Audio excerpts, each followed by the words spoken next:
Doctor, ¿cómo se puede definir al Estado social de derecho?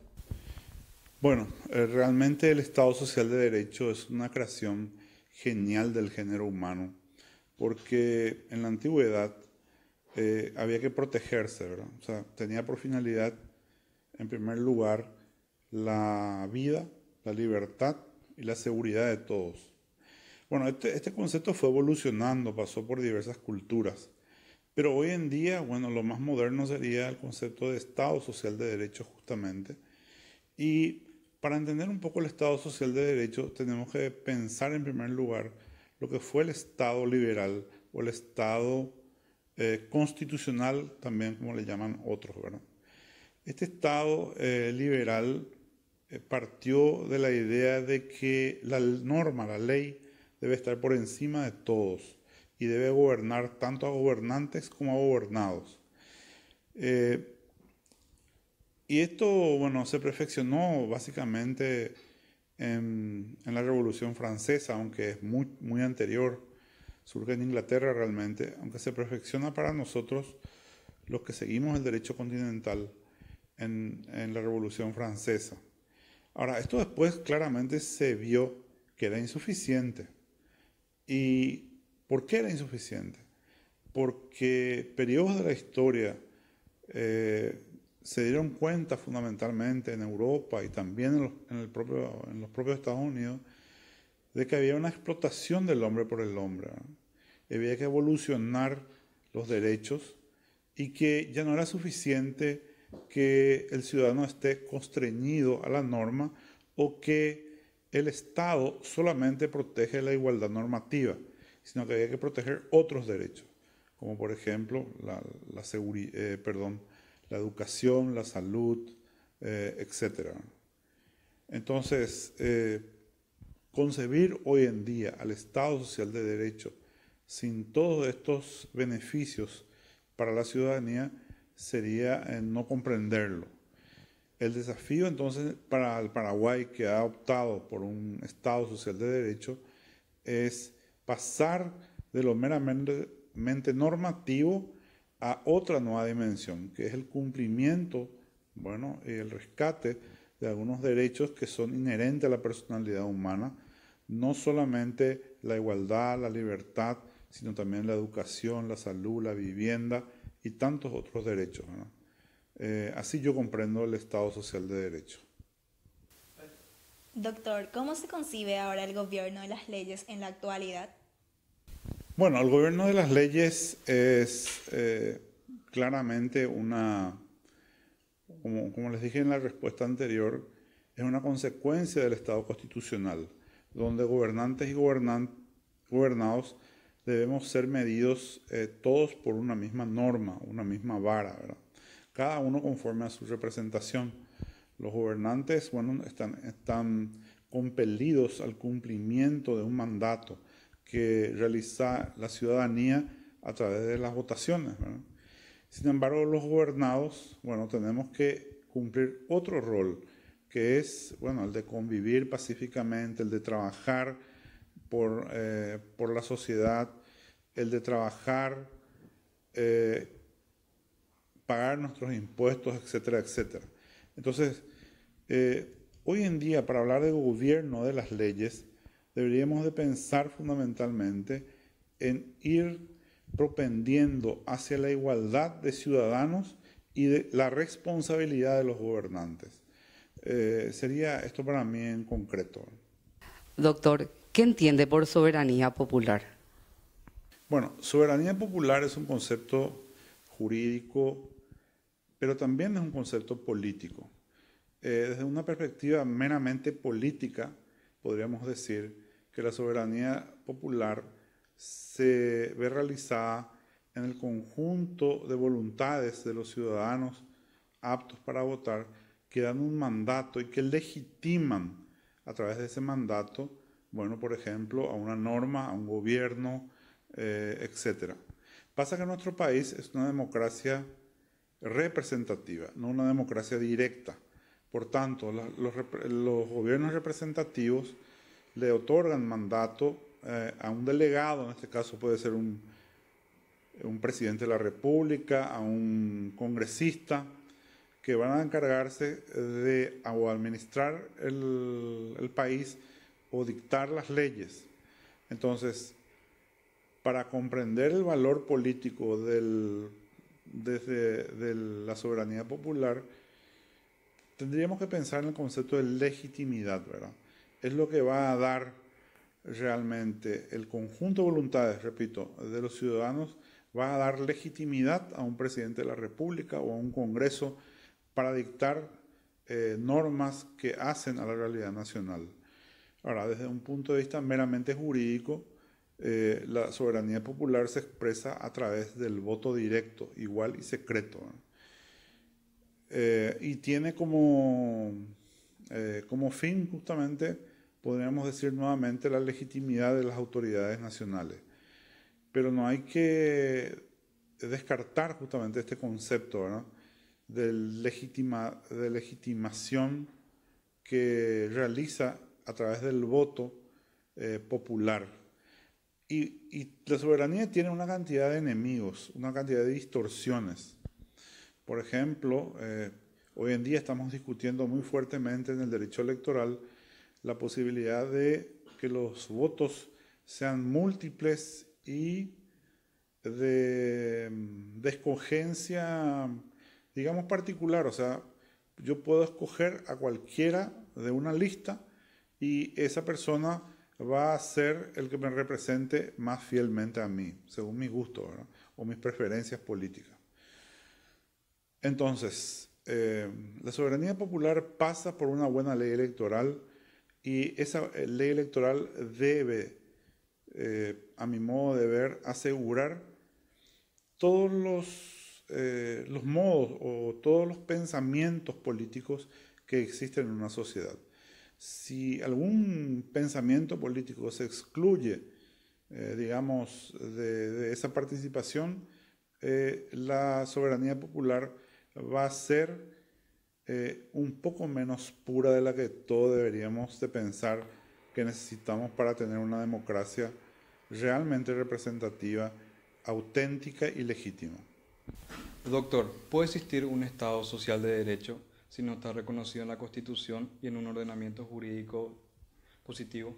Bueno, es una pregunta interesante porque yo creo que tal vez la única nación, o el único Estado que técnicamente no tiene una Constitución al modo como nosotros conocemos escrita es Inglaterra, aunque sí tiene una serie de normas que están vigentes, ¿verdad?, como desde 1648 el Bill of Rights u otras, ¿verdad?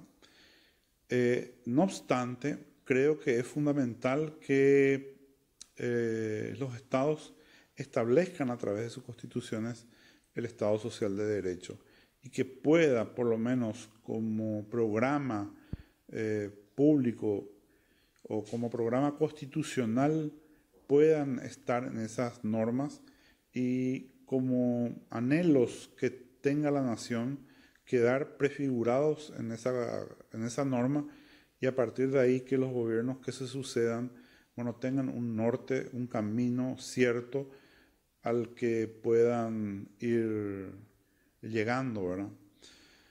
Todos sabemos que los principios, derechos y garantías son un poco utópicos, o sea, son valores hacia los cuales uno va caminando siempre, ¿verdad? Nunca se llega. Pero, evidentemente, que una constitución escrita facilitaría enormemente el trabajo, no solamente de la clase gobernante o de los jueces, sino también de la propia ciudadanía, para que conozca sus derechos y, bueno, pueda eventualmente requerir el día de mañana cuando son incumplidos. Doctor, ¿el Estado social de derecho es una concepción jurídica, política o social? Bueno, esa respuesta seguramente la va a dar conforme a los intereses o a la educación o a la función que cumpla en un Estado o una persona. Yo creo que tiene de los tres componentes se podría inferir algún tipo de concepto. Es política claramente porque, bueno, responde a un cuerpo político y social. Sin los ciudadanos, el Estado social no tendría razón ni de existir ni de desarrollarse, ¿verdad? También es jurídico, porque si no fuera jurídico, el Estado social no obligaría a las partes, a todas las partes. Por tanto, yo creo que tendríamos que entender que este concepto abarca, mejor dicho, todas estas dimensiones. Es imposible hablar de un Estado social de derecho sin sus múltiples dimensiones.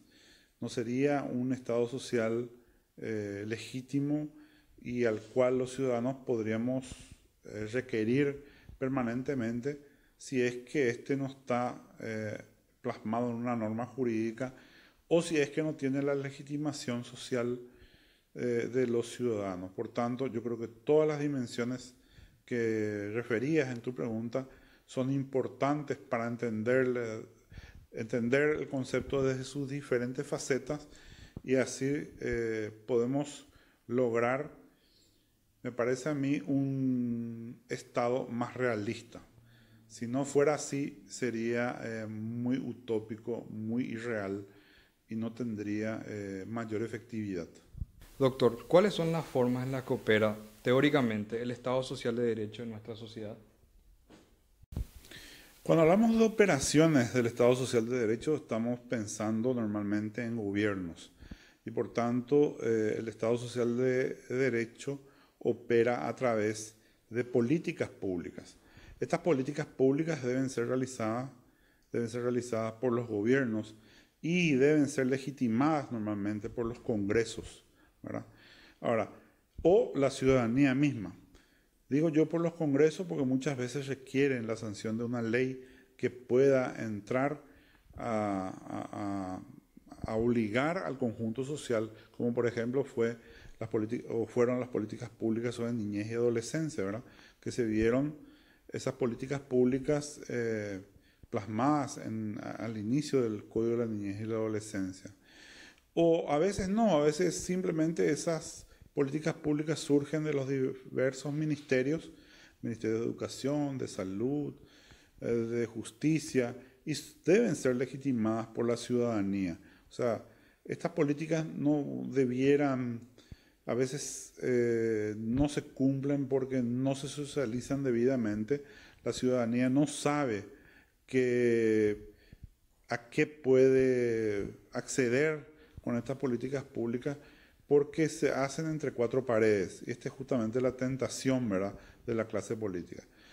Yo conozco muchos procesos, porque he participado de varios de ellos, donde los gobiernos han socializado con la ciudadanía y esto ha implicado, bueno, un cambio importante en la consecución de varios derechos. Sobre todo yo recuerdo en políticas públicas que tienen que ver con la niñez o adolescentes en conflicto con la norma penal u otros tipos donde fueron llamados ciudadanos comunes, o en la reforma de la justicia penal, donde hemos visitado toda la República del Paraguay preguntando cuáles eran las necesidades de la gente para trabajar en el nuevo sistema penal. Entonces, me parece a mí que el Estado social de derecho, a través de las políticas públicas, siempre requiere de una legitimación social. Y por último, doctor, ¿cuáles son las principales afrentas al Estado social de derecho en nuestro país? Bueno, creo que esta pregunta es una pregunta muy importante porque el Estado social de derecho, como les decía al principio, requiere para su legitimación el conjunto del obrar social.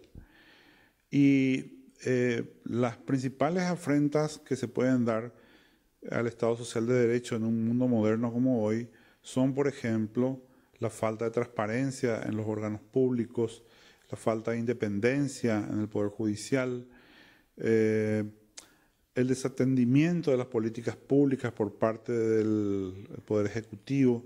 ¿Y eso cómo se puede ver? Bueno, hay políticas públicas en todas las materias, en especial Lo que hacen al Estado de Derecho tienen que ver con la educación, con la salud, la vivienda y el trabajo. Hay como necesidades que tiene el conjunto social que a través de estas políticas debieran ser satisfechas.